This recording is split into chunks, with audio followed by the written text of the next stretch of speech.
2025 നല്ല ഓർമ്മകളെയെല്ലാം മനസ്സിൽ സൂക്ഷിച്ചുകൊണ്ട് സങ്കടങ്ങളും വിഷമങ്ങളുമെല്ലാം മറന്നുകൊണ്ട് നമുക്ക് ഒന്നിച്ച് പുതിയൊരു വർഷത്തെ വരവേൽക്കാം.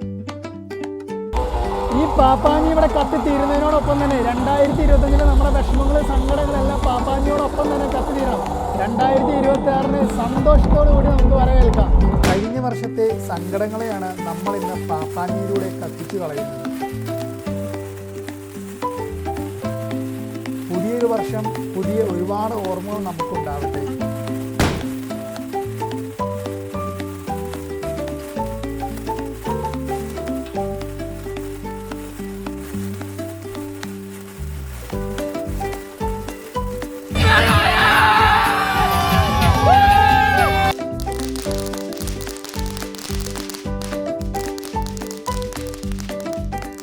സന്തോഷത്തിൻ്റെയും സമാധാനത്തിൻ്റെയും പുതിയൊരു വർഷം